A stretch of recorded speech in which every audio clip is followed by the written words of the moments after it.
Bet the Board presents Stay Green.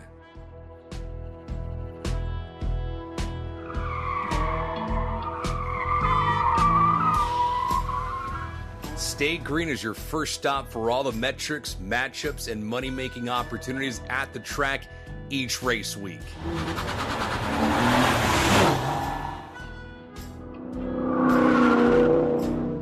This is Stay Green, the NASCAR betting podcast.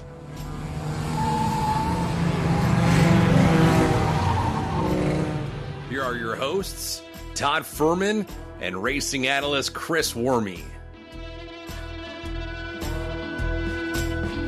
Welcome into the Stay Green podcast, a NASCAR show all aboard the Bet the Board podcast network. And the weekend that was in Chicago, a little bit of chaos. The 48 drives himself into victory lane. Why closing line value in NASCAR matchups may not be all it's cracked up to be, and then some.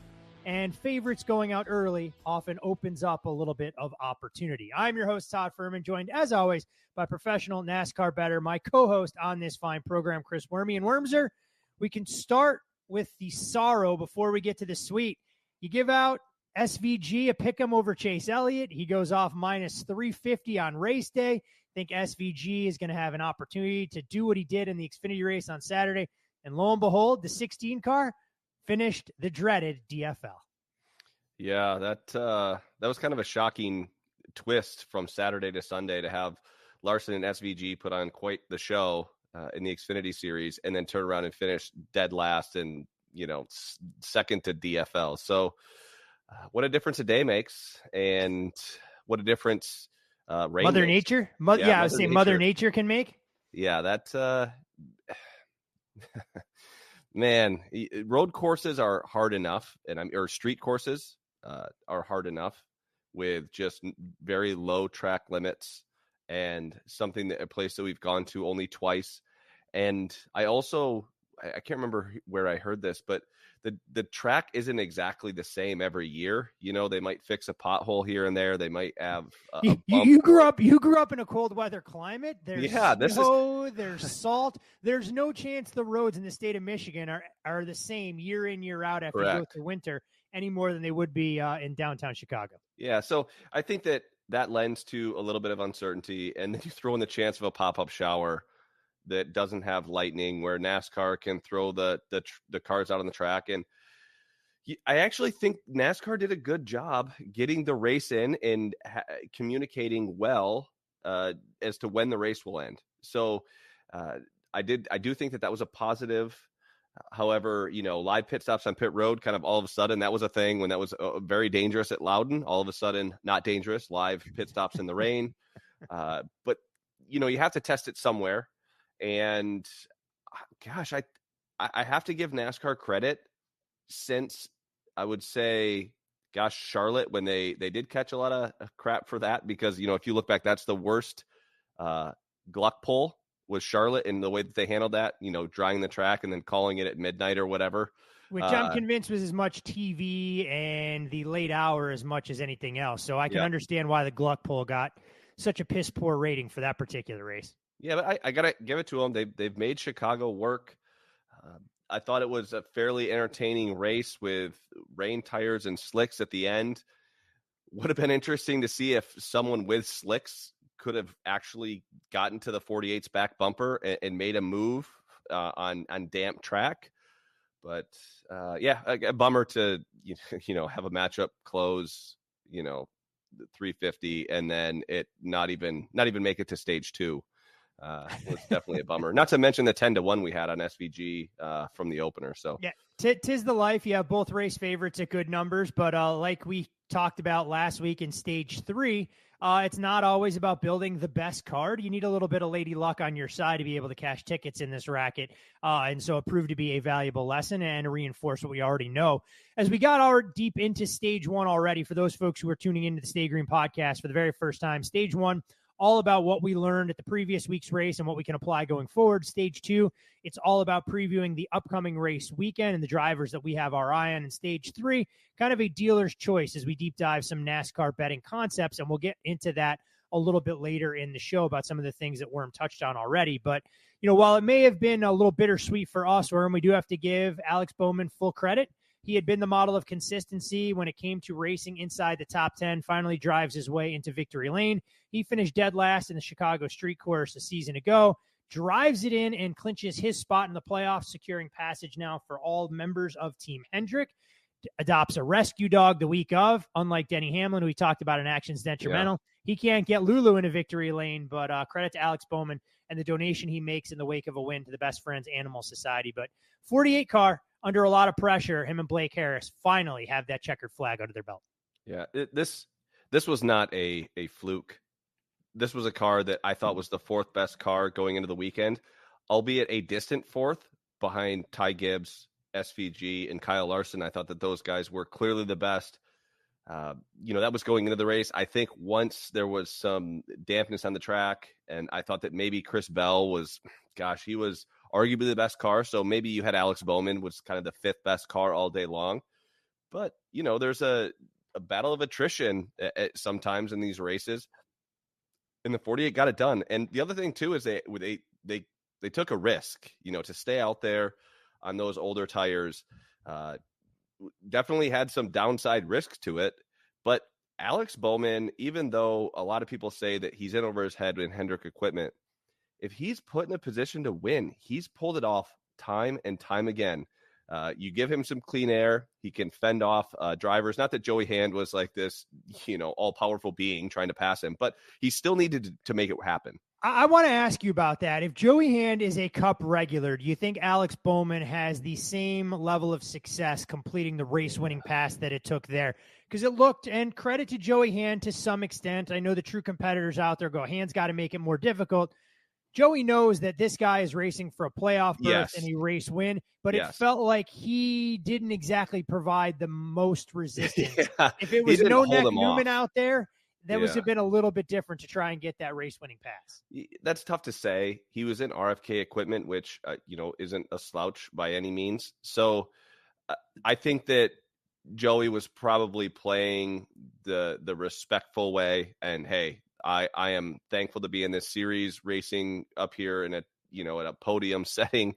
I certainly don't want to be the guy that they're talking about in the first round of the playoffs where you just have someone come in and wholesale the 48 into some tire barriers like we had happen often with Cup drivers. So, maybe the 48 doesn't win the race if it's a Cup driver because a Cup driver potentially takes him out. Or, and I think Joey was happy with a second place finish. There's an element to that too, that if you do have someone that's much faster than you, the 48 was quite fast. I don't think the 60 was all that fast throughout the day. Hey, maybe pull over and take your second place finish. That's just something we haven't seen in this sport since, the days of Tony Stewart, where he's like, hey, we're a 20th place car. I wanted to win the race, but Edwards was way faster. So I pulled over. I'm happy to take my second place. We haven't seen that as much because this car it's so much harder to pass. Whereas if you do get the lead, maybe you can just aero block the entire way and find yourself in victory lane. So I think it was mildly refreshing, although, if he holds them up for maybe another lap or two, does Reddick get there? Does that change the restart? It's hard to tell from, I guess hindsight, but all in all, happy for the 48. It was a top 5 car all day or all weekend for that matter. Yep. And it's nice. I'm kind of a Alex Bowman apologist, just because if you put him in position to win, he does get it done, whether it's on a late race restart or if it is holding off a hard charging Tyler Reddick, Chris Bell, Ty Gibbs. All three of those guys ran into issues. Tyler Reddick, you've given away 2 races in the last 2 weeks to guys he's done it to drivers that were on the outside looking in. So you go into that Monday morning competition meeting. I know Bubba Wallace was frustrated with the 48, but I'd be giving a little side eye across the table to Tyler Reddick going, let's go, Tyler, close these things out and help a teammate. Exactly. That's exactly right. That's why I think on What an Idiot, Freddie Kraft is What an Idiot was Tyler Reddick. Like, hey, you could help your teammate out a little bit here.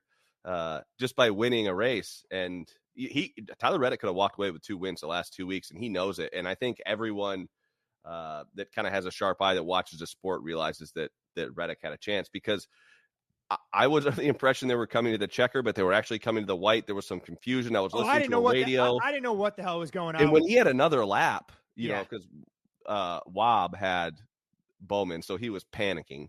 You know, this is the biggest sweat of my life. And he says that I'm every like, week he's when fine. he bets NASCAR. He says that every week when he bets NASCAR. I thought he was fine, and then all of a sudden they show the white flag. I'm like, ooh, Reddick for sure is going to win this race.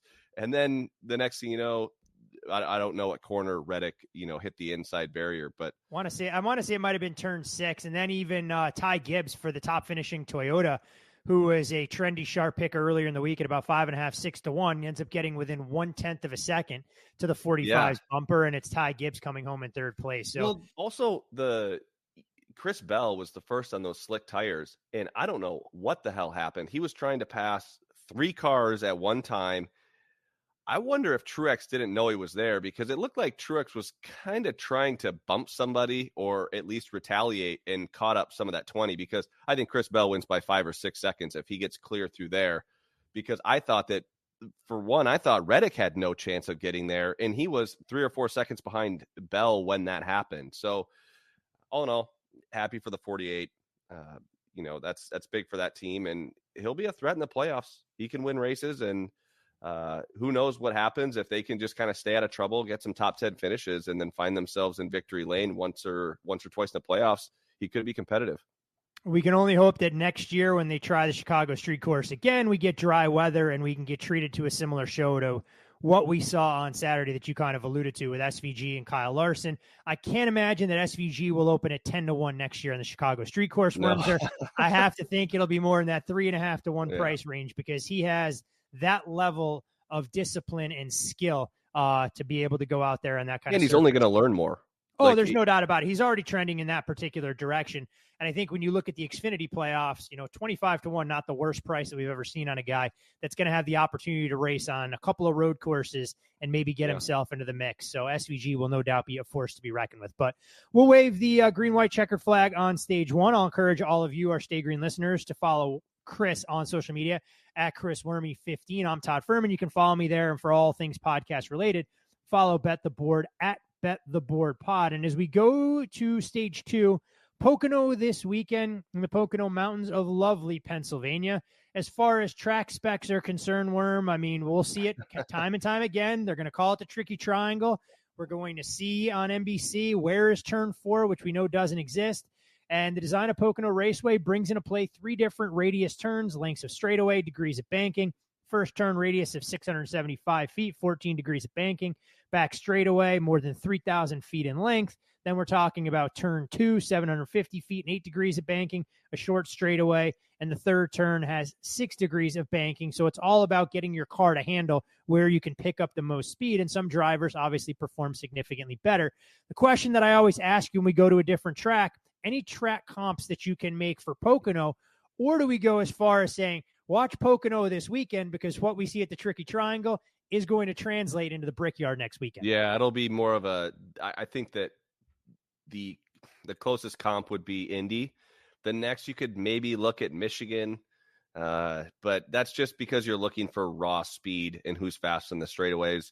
I do think that where you can build up a lot of momentum while you're racing at Michigan, you won't see that momentum as much at Indy or at Pocono. But where the difference will be is if you struggle coming off of turn 3 to get on that long straightaway, if you don't get off the corner, you could get passed by 3 or 4 cars at Pocono. So I think that it's really important to make sure that you're able to get off of turn 3 and make sure that you're getting back to the gas quick, because if not, there's a little bit of a draft there, and you will get taken 2 wide or 3 wide if you're not paying attention. So not a real track comp. I think you're going to have to look at track history here.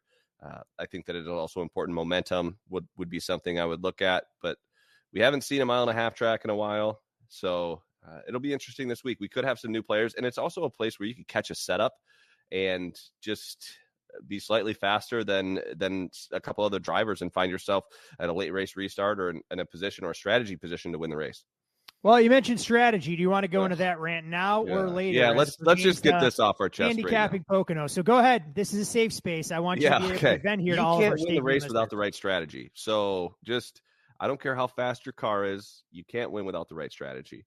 If you look at the way that this race played out last year, Kyle Larson, right at the beginning of stage 2, he wrecks, but not wrecks completely out. Actually, no damage. Goes pits, puts on 4 tires, fuel. Well, everyone still has to now pit 2 more times before the end of the race. So now he's just tail end. He's on the same strategy as those other guys. He just can wait longer to pit. He can run faster laps for a longer period of time. He can stay out longer. He has fresher tires for a longer period of time. And then he finds himself on the front row in the final restart. So this strategy, you're kind of never out of it. I think it's really important to understand where they have to get to and then work the race backwards. They want to pit only one time in that third stage. Yeah, you'll hear again for this telecast that teams treat this like a road course. They try and run the race backwards. And inevitably, if we get a couple of late cautions, we'll be in a fuel fest like we were a couple weeks ago. Yeah, which is also an option. I fully expect if, let's just say the pit window's right around 40 laps is kind of close. Maybe it's 37 or something.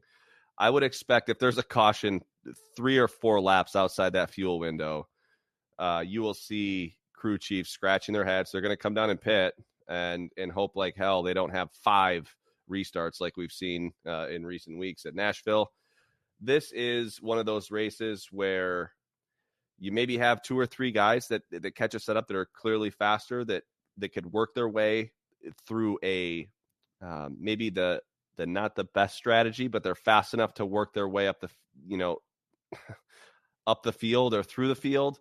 But for the most part, you better be on strategy 1A, 1B, or 1C, because if you're strategy 2, you need calamity in turn 1 multiple times in order to win this race. So very difficult race to handicap. It used to be a little bit easier before stages, but now it's much more difficult. I will tell folks who only like to tune in for the middle of stage 3, and if they do have some investments during this race, make sure you understand what strategy some of these drivers are on, because otherwise you're going to pull your hair out and go, wait a second, I was scheduled to go undefeated with all the races bets that I made, and now suddenly the field has been flipped and I am no longer in a good position. So we can go into the individual drivers, and when we break these up, it's always tier 1, tier 2, and tier 3, and we see clear delineations amongst those tiers this week. We can start with 2 drivers, or one in particular, that has really dominated at the Tricky Triangle. If it wasn't for a disqualification in 2022, he would have both victories here in the next gen era, and that, of course, would be Denny Hamlin. Kyle Larson has showed a tremendous amount of speed. You wouldn't know it by his 20th place finish, but that comes with a little bit of a caveat to it. Last year was 5th year in 2022. And then when we look at a couple other Toyotas, Christopher Bell, 7-1, Tyler Reddick, 8-1, Martin Truex, 8-1 as well. So when you go through those 5 drivers, Chris, I know Hamlin's going to be good. Larson's going to be good. So let's focus on the other trio. In terms of Truex, Reddick, and Bell, is there a particular driver that stands out to you amongst that particular? I think it's Martin Truex Jr. I think he was the fastest car here last year.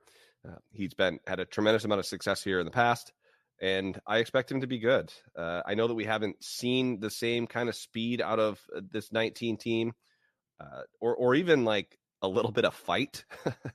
Unfortunately, it seems like Barty's just kind of sailing into the sunset here, into his retirement.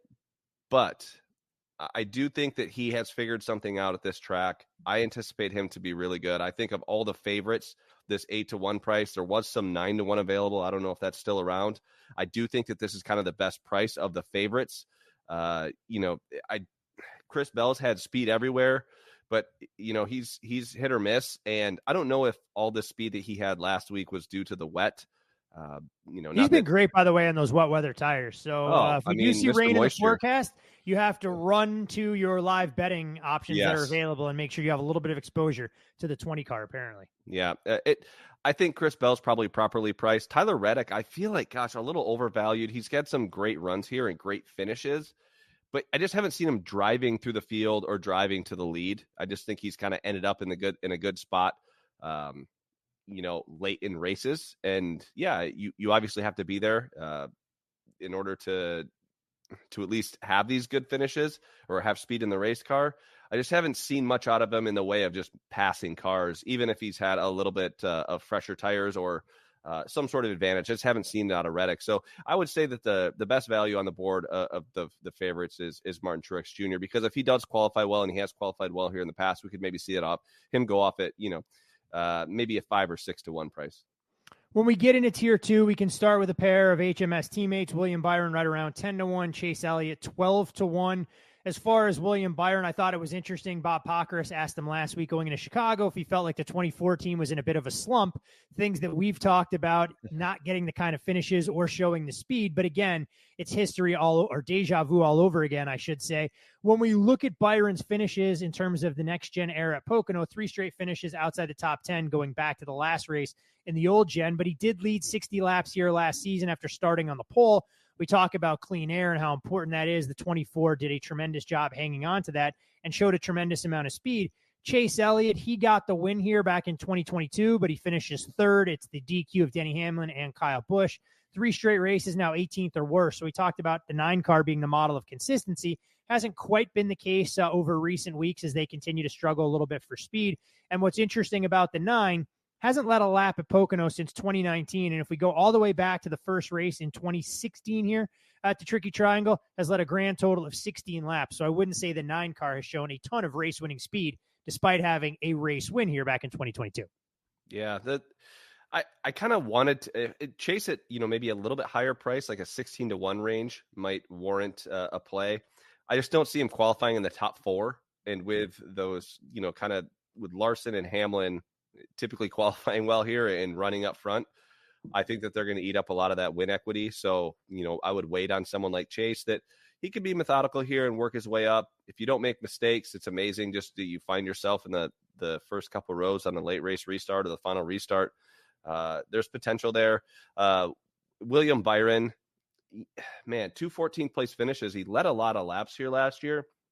His average running position is 9th. I think a lot of that is just due to clean air. When he was back in dirty air, he didn't pass a soul. If anything, he got passed. So I'm not saying that the 24 team can't go out there and have a great week, but we haven't seen him run through the field, and they've been a little slumpy. And, I just don't see the 24 being a bet at this point in the week, with some of those other hot shots up there up front at kind of that 4.5 or 5 to 1 range. I anticipate those two guys to just be fast and to stay fast all weekend. The 8th place finish last week, even in Chicago, a little bit misleading when you talk about all the chaos and commotion in front of the 24 that allowed him to quote unquote drive through the field.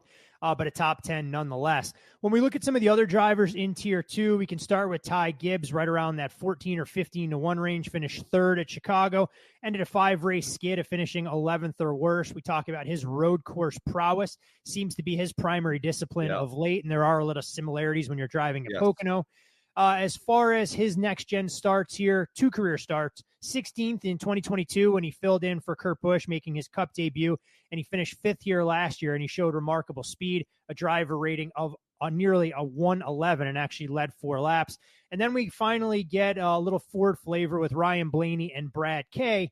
I know Blaney hasn't had the finishes here, but some of the underlying metrics suggest he's been better than a pair of 30th or worse finishes. And as far as Brad Kay, now 5 straight races, 10th or worse. His average finish during that span, 18.8. So you talk about momentum. It hasn't exactly been there for the 6 team. And in terms of his next-gen finishes at Pocono, 16th in 2023, 14th in 2022. I would call him the very definition of average. Yeah, the very definition of average. That's good. Ty, I kind of like Ty. This is there are some correlations with kind of heavy braking and showing speed at Pocono, which is what you see on road courses. I know Allmendinger's run well here in the past. Obviously, he's a huge road course guy. Gosh, again, if Ty was like in that 16 to 18 to 1 range, I think it would warrant a play. I do think that there might be a chance for him to get up there and mix it up in the top 5 if you're looking for maybe some auxiliary stuff. I think he does have upside. However, you got to put together a full weekend, because if he qualifies, outside of the top 15, again, it's going to have to take a little bit of luck and strategy to get up there. You could say kind of the same thing about Ryan Blaney. However, I do think Ryan Blaney has more upside when it comes to qualifying. He's won here in the past. last year, I don't even know what happened. I know that he just ran out of power. He was running up there in the top 5 when it happened. He's definitely had some success out front when at this track, but again, he's just another guy that does not drive through the field. Whereas Brad K, even though he has been quite average here in the past, he can pass cars. And again, he just doesn't qualify that well. And I don't know. It's hard for me to get behind anybody at this point this week. I feel like you could make an argument for or against anyone, especially when you kind of hit these higher price points. But if you think Brad's going to unload fast, I do think there might be some value there because they can take a risk and try to steal some track position and maybe get a win, So there are some guys like that. Brad K would be one of those with a win under his belt, kind of safely in the playoffs. And I trust him to do it, especially if you need to take 2 tires late or even no tires, if it's just a splash of fuel on that last stop in order to make it to the end. Brad K, and I wouldn't put it past him to get that done. When we start to go into Tier 3, this driver is getting increasingly desperate by the week. That, of course, would be Kyle Busch, priced in that 25-1 range. Did finish 9th last week at the Chicago Street Course. His average finish of 23.6 over his last 5 races ain't going to get it done, nor will leading just 16 laps over an 8-race stretch. When we look at the next-gen era, Kyle Busch, of course, disqualified along with Denny Hamlin back in 2022, 21st last year. Before that, he had been the model of consistency, as most of these Toyota drivers or Gibbs drivers had been when it came to racing at Pocono. When we look elsewhere in that tier, Ross Chastain, 25-1, never finished better than 13th. He, of course, had an accident when he was running very well back in 2022, for those folks who watch that particular race when he got run up the track. Bubba Wallace, 30-1. We know the window of opportunity is closing rapidly for the 23 car, but he has been good at Pocono with 3 straight races of 11th or better here, going back before we switched over to the next-gen car. Last week's winner, Alex Bowman, 30-1, 3 straight top 10s here in the older generation car, but 24th in 2023. And then Joey Logano, Chris Buescher, and some other players to be named later. When you look at Tier 3, is there a driver or two that really stands out to you? Well, I can comment on a couple of them. Kyle Busch, at this point, you're just trying to bet whether he's going to finish or not. I don't know. Sounds like a hell of a market that you need to open up. Will Kyle Busch finish the race? Yes or no? Lead lap finish. I do think that this is one of his best tracks, man. When he was in that 18 car, he could be on any strategy and he was fast enough to win.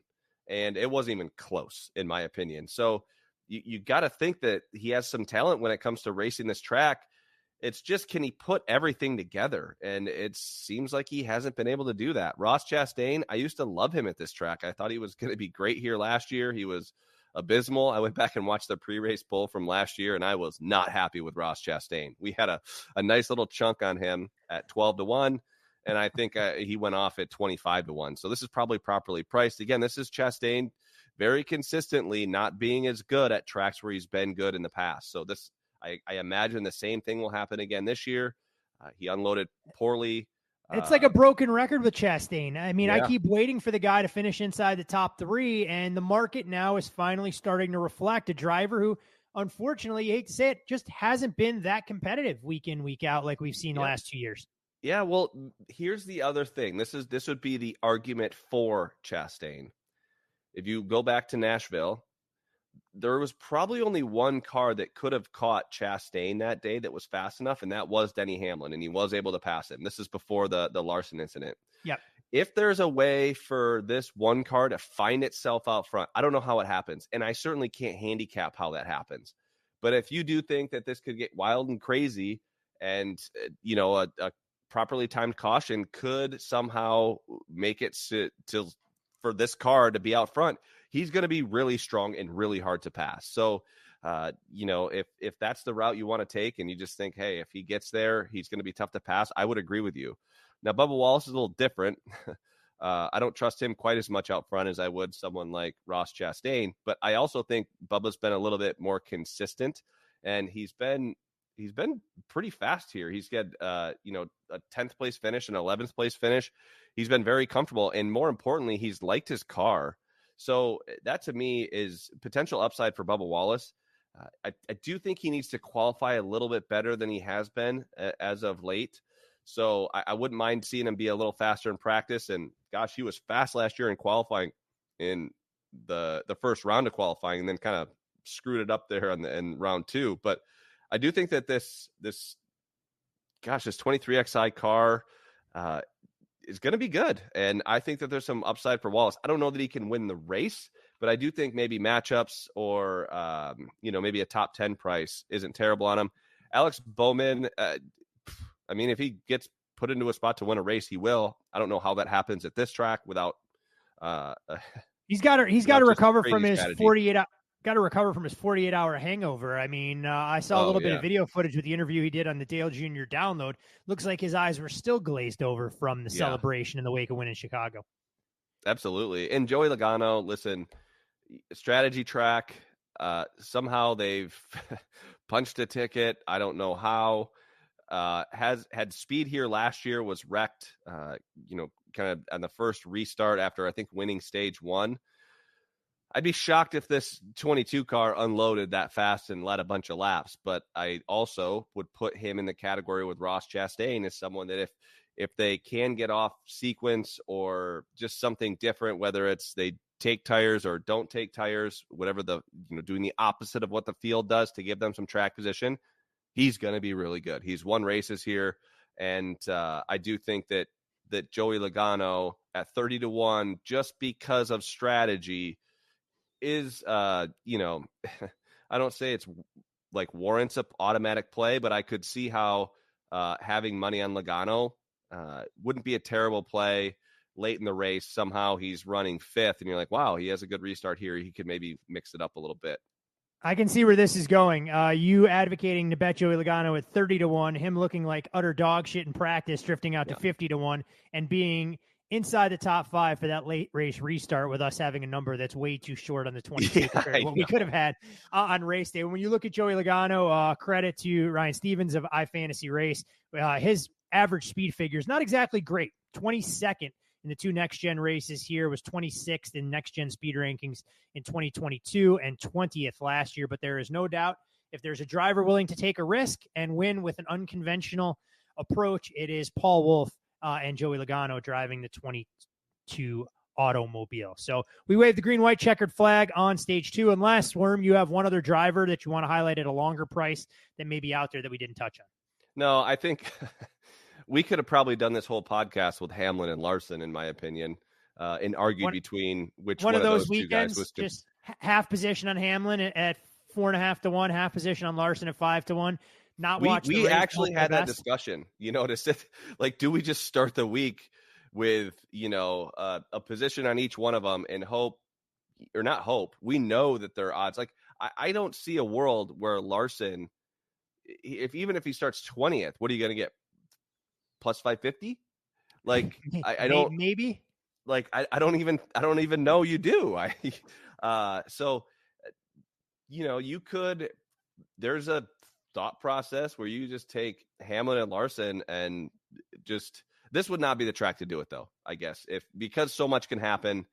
I don't think that this is necessarily the track, but I think there's a strong argument for it as well. So yeah, and full disclosure here for those folks that are listening to the show going, well, what does that exactly mean? I have not had a full position on an outright on a driver yet this season. Christopher Bell at Loudon was right up there, and that's been about it in terms of Brad real Kay at Darlington. Yeah, we had a little bit more there, but it's hard.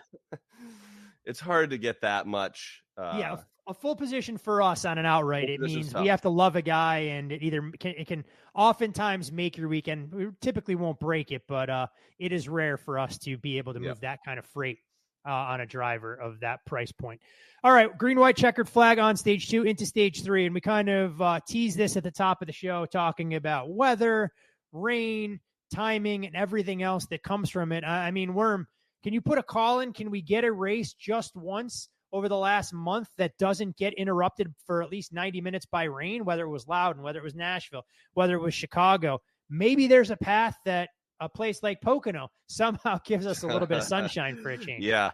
If this is not the track to be going to if you want to avoid rain and other potential things that could happen. We've seen races end here because of fog.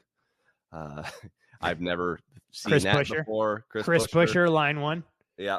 I've also, gosh, there's no lights here. I hope we don't push darkness. This is a track that's huge.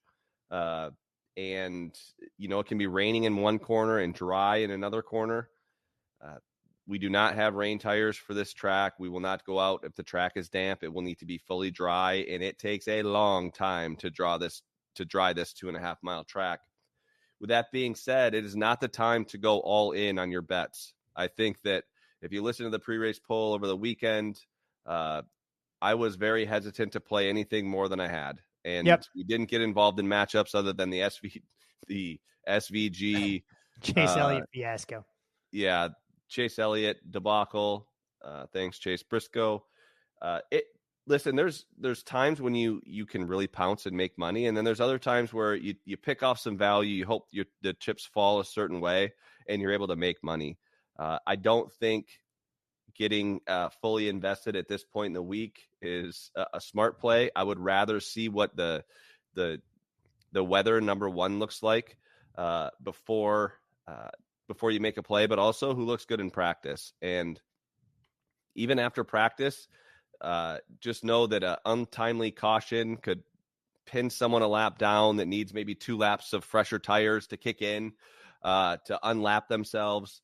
There's so much can happen. If you're live betting, you better be damn sure you know the strategy that your driver's on and how much fuel they have. Because if you don't, you could find yourself thinking you could turn on the TV with, let's just say, 30 to go. There could be someone that's just stretching the strategy that could be winning the race, and you think to yourself, oh, I'm golden, or, oh, they're 25-1. Well, that driver still might have to pit. So you want to make sure you know who can make it on fuel at that point. I do think that NBC does a better, or I don't want to say better, they just do a good job of explaining where they are in the race and who can make it on fuel and who can't. So, but don't just assume when you turn on the race and you see a driver run down that's the actual running order, because it could switch very quickly once drivers hit pit road for fuel. I'm beginning to question exactly how long fuel runs truly are in NASCAR, by the way, given what we saw unfold at Nashville. And, if Joey Logano has the same fuel cell again, he may try a 0 pit stop strategy at Pocono and see if he can really stretch it the entire race, just limping that thing all the way around the track. But to your point, you have to know what's going on. And for those folks who want to try and get a little bit of exposure in the live betting market, do your homework, make sure you're tuned into the race and you're not jumping in without knowing what you're going to see in front of you with some of the unknowns here. It's not a track like Darlington where everyone is going to take 4 tires as soon as the yellow comes out. Yeah. The other thing too is usually bad cars get more aggressive, and that's where I would say leaders are very risk averse. They have a fast race car. We're going to take 4 tires. We're going to make sure we hit our window and go out there and beat them on speed. The cars that are running 16th or 17th don't do that. So they're the ones that are like, hey, if we pit now and there's 2 cautions, we can make it to the end. So there's so much that goes on within the race. And I think that this is, there's so much strategy. If you're not paying attention, don't be live betting it. And also, this is just not the best week for betting, in my opinion. So good chance it's a lighter week. Depends on kind of what pops. Ultimately, it's up to the odds makers, and what they hang will kind of determine any value that we find. So Pocono, once stage breaks became a thing, Pocono, I think, lost a little bit of its luster. You just kind of work your way backwards and go from there. So make sure you're paying attention to that. Yep, always something that you want to factor in your handicapping, and know when to hold them, know when to fold them. And when you look at Pocono, we'll see if there are some better betting opportunities when we go back to the Brickyard next week before NASCAR takes, a 2-week hiatus for the Summer Olympics in Paris. So you can follow Chris on Twitter at ChrisWerme15. I'm Todd Fuhrman. You can follow me there. Most importantly, for all things Bet the Board, follow the podcast at Bet the Board Pod, and plenty of college football previews right in your inbox. The Big Ten on the horizon this week. will bash Wormser's Michigan Wolverines in their quest to win back-to-back national championships with a lowly win total in the revamped Big Ten at 8.5. But all sorts of content there. College football season will be here before we know it. I believe 5 Saturdays when we get to this coming Saturday before we arrive at week 0. Not quite sure where the summer has gone, but alas, this is the world we live in, and the sports calendar waits for no one. So when we talk about waiting for no one, Worm, we mentioned got our money in good. It did not do us justice at the wagering window. We didn't have a race day best bet to try and add, and thankfully so, because it would have felt like flipping coins unless we went in blindly fading SVG and Kyle Larson. Then we could have profited quite handsomely at various prices of 2-1 or better. And it further illustrates our point last week. We knew those cars were going to be good, but all it took was one of them going out of the race. And if you had the gumption or the fortitude to fade them, all it takes is one incident, not even caused by SVG, and suddenly you have 3 to 4 matchups. You're cashing tickets of 2-1 or better. And it's a friendly reminder as well why all of these lofty prices that are offered on top 10s. And I tweeted out, it was a little tongue in cheek, but it was dead serious.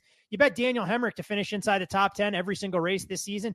That is a more profitable path than betting Kyle Larson, Denny Hamlin, and some of the elite drivers in the sport, because all it takes is landing 1 or 2 12-to-1s thereabouts, and Todd Gilliland becomes the perfect illustration of that. So long-winded way of saying, look, beauty is in the eye of the beholder, and when you're playing at advantageous odds, you don't have to win at a 60% clip. Correct. Or anything close to 55% when you've grown accustomed to laying 11 to win 10. With all of that being said, from a best bet, what have you seen the board provide us so far this week? Well, this one's at Caesars. This is going to be an over-under bet. And I'm going to take under 15.5 on Bubba Wallace. I think the under is minus 140. I think Bubba's going to have a good run this week. I think that I think they need points, but also maybe I don't know if he's in where he's at, like must win or in just a, go collect stage points. But ultimately, I think he has enough speed in that race car to race inside the top 15. Even if he decides to stay out, take some points, he'll have some fresher tires, and tires do matter enough here to where that'll be enough of advantage to work through the field. I think that tires matter when working traffic. They don't matter as much out front with clean air. So I do think Bubba, whether he's going to go stage points racing or he goes to win the race, I do think he can finish in the top 15. He's shown speed here. He's been comfortable in his car the last 2 years, which is a huge positive for that 23 squad. So Bubba Wallace under 15.5 is my best bet this week. Hey, to put things in perspective, and I've only poked around a couple of books. I know we're recording a little bit earlier than usual. Full disclosure here, it's late on Tuesday instead of our normal recording window on Wednesday. Have you seen a top 10 price in Bubba for comparison for those folks who may not have access? I just don't want them to get lured into trying to bet a market where they may have to bet him right around even money or lay $1.10 for Bubba to finish inside the top 10. So do prefer to obviously go under 15.5 to give you a little bit more breathing room there. Yeah, let me see if they're up yet. I do not see top 10 markets yet. So, can't help you. I can't help you there. Yeah, I was going to say, look, I know markets come up slowly but surely throughout the course of the week, and you can understand why books want to see how people are betting into their outright markets before they jack up a 98% hold that they seem to offer up on the top 10s these days with no yes-nos being widely available. So Bubba Wallace, finish inside the top 15. We're not asking much from the 23 car. Just go out there, be competitive, and no DFLs to try and wreck our pre-week best bet. All right, my friend, pleasure doing business as always. Pre-race poll, what's the schedule look like this weekend for Pocono? I know you're still on the road. 2 hours before the race goes. What time is it? At 3:30 start time again? I have no idea. I mean, I don't know when NASCAR likes to start these races to try and maximize their TV window without lights. It's at 2:30 p.m. Eastern, so it'll be 12:30 Eastern, 10:30 a.m. Pacific. Or excuse me, 9:30 a.m. Yeah, that sounds about right. 9:30. I'm on East Coast time right now. I am in Michigan here with the family still. Well, so. I may need to beg, borrow, and steal your TSN login as well to be able to stream the race, because I'll be in the North Country myself for. I do. I can help you out with that. I do have. Every now and again, your Canadian citizenship pays dividends. It's rare, but every now and again, it can pay dividends for us. So, for all of you loyal Stay Green listeners, best of luck with all of your investments this weekend at the Tricky Triangle. We'll be back with you next week to talk a little Brickyard, potentially with a very special guest. help adding a layer of depth to the handicap as we go from the road course back to the oval. But most importantly, come Sunday afternoon with a Bubba Wallace under 15.5 finishing position ticket in hand, we will see you at the window.